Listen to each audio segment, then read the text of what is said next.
ফরেক্স basic paid কোর্সটি সবার জন্য উন্মুক্ত করে দেওয়া হয়েছে, যা আগে সবাইকে টাকা খরচ করে কিনে নিতে হয়েছিল। মনোযোগ সহকারে দেখা বা না দেখা এবং তা থেকে শেখার গরজ আপনার উপর। কোর্সটি বিশ্বের সকল বাংলা ভাষাভাষীদের জন্য।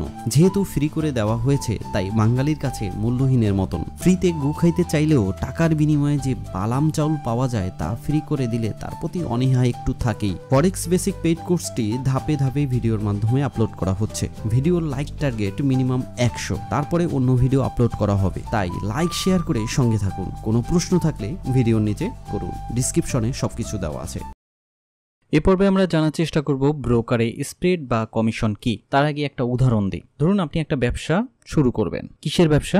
ডিমের ব্যবসা। আপনি 2 টাকা কিনে 3 টাকায় বিক্রি করবেন। এখন একটা দোকান নিলেন, দোকানে আপনি 2 জন এমপ্লয়ি নিলেন, দোকানের পানি খরচ, বিদ্যুৎ খরচ, হ্যান ত্যান আরো অনেক ধরনের খরচ আছে। এইসব মিলায় মাস শেষে একটা খরচের পরিমাণ দাঁড়ায়। এই খরচটা আপনি কোথা থেকে চালাচ্ছেন? ওই যে ডিম কিনছিলেন, ডিম কিনে আপনি যখন বিক্রি করতেছেন 2 টাকায় ডিম কিনে 3 টাকায়, তা ওই 2 টাকা থেকে 3 টাকায় বিক্রি করার পর 1 টাকা থাকতেছে। ওই 1 টাকা থেকেই আপনার লাভ লসটা কাউন্ট করা হয় এবং ওই 1 টাকা থেকেই আপনার এই যে বিদ্যুৎ বিল, এমপ্লয়ি খরচ বা অন্যান্য বিল বা আপনি যে পয়সা ডিম বিক্রি করতেছেন সেই সব খরচ চালানো হয় ওটা দিয়ে। এটা এই কারণে বলা হচ্ছে, একটা ব্রোকার যখন আপনাকে আমাকে ট্রেডিং করার সুযোগ দিবে, তখন তাদের এমপ্লয়ি, তাদের যে অফিস ভাড়া, অফিসের বিদ্যুৎ, পানি বিল, এই সব খরচ চালায় থাকে মূলত এই স্প্রেড বা কমিশন থেকে। তো স্প্রেড এবং কমিশন এইটা কি, এটা এখন আমরা বোঝার চেষ্টা করব। আমরা আগেই জেনেছি মার্কেট মেকার, ব্রোকার এবং এসটিপি এই অ্যাকাউন্টগুলো নিয়ে হচ্ছে মূলত স্প্রেড ব্যবহার করা হয়, আর ইসিএন নির্ভর অ্যাকাউন্টগুলো নিয়ে কমিশন ব্যবহার করা হয়। স্প্রেড কোনো সময় বেশি হয়, কম হয়, কোনো ব্রোকারে ফিক্সড থাকে। বিশেষ করে মার্কেট মেকার ব্রোকারে স্প্রেড ফিক্সড থাকে।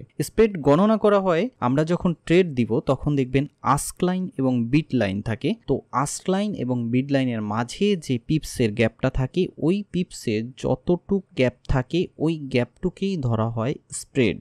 স্প্রেড কখনো বেশি হয়, কখনো কম হয়। বিশেষ করে রাতের দিকে বেশি হয়ে থাকে, নিউজ টাইমে বেশি হয়ে থাকে এবং এটা আপ ডাউন করে থাকে মার্কেটের উঠানামার সাথে এবং নির্দিষ্ট কারেন্সির উপরে। যে কারেন্সিতে লিকুইড প্রোভাইডার কম থাকে সেই সব কারেন্সিতে স্প্রেডটা বেশি থাকে, যে সব কারেন্সিতে লিকুইড প্রোভাইডার বেশি থাকে, ইনভেস্টর বেশি থাকে, সেই সব কারেন্সিতে স্প্রেডটা কম থেকে থাকে। তো এটা গেল হচ্ছে স্প্রেড। কমিশনটাও ঠিক সেম।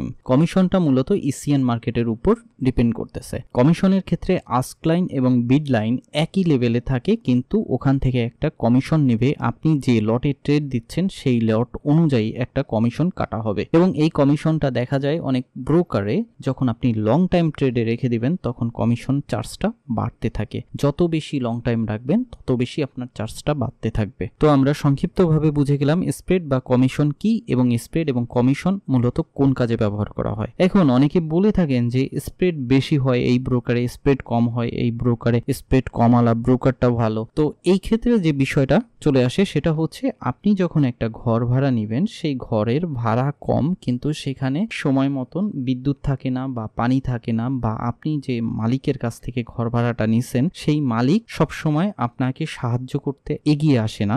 অপরদিকে আপনি আর একটা ঘর পাইলেন, সেখানে হচ্ছে বিদ্যুৎ সবসময় থাকে, পানি সবসময় থাকে এবং আপনি যখন তখন প্রয়োজনে আপনি মালিককে ডাকলে তিনি চলে আসেন। তো এই দুইটার মধ্যে আপনি কোনটাকে বেছে নেবেন? যেখানে পানি বিদ্যুৎ থাকে না কিন্তু ভাড়া কম সেইটাকে, নাকি যেখানে পানি বিদ্যুৎ সবসময় থাকে এবং ভাড়া একটু বেশি সেইখানে? তো এইখানে এই উদাহরণটা এই কারণে দেওয়া, অনেক ব্রোকার আছে স্প্রেড বেশি বা কমিশন বেশি কিন্তু তারা সাপোর্ট দেয় ভালো, সেই সব ব্রোকার আমার দৃষ্টিকোণ থেকে ভালো। সেক্ষেত্রে প্রশ্নই থেকে যায় আপনি কোন ব্রোকারটা চয়েস করবেন, কম ভাড়ার ব্রোকার নাকি বেশি ভাড়ার ব্রোকার। তো হয়তোবা বুঝতে পারছেন স্প্রেড কি, কমিশন কি, কি কাজে এটাকে ব্যবহার করা হয় এবং স্প্রেড বেশি কম কেন ব্রোকারে থাকে, কোন ধরনের ব্রোকার এই স্প্রেড বেশি কমের উপর চুজ করাটা ভালো হবে আপনার জন্য। আজকের ভিডিওটা এই পর্যন্তই। বেল বাটনটি ক্লিক করে রাখবেন, কারণ পরবর্তী ভিডিও নোটিফিকেশনের মাধ্যমে সাথে সাথে পেয়ে যাবেন।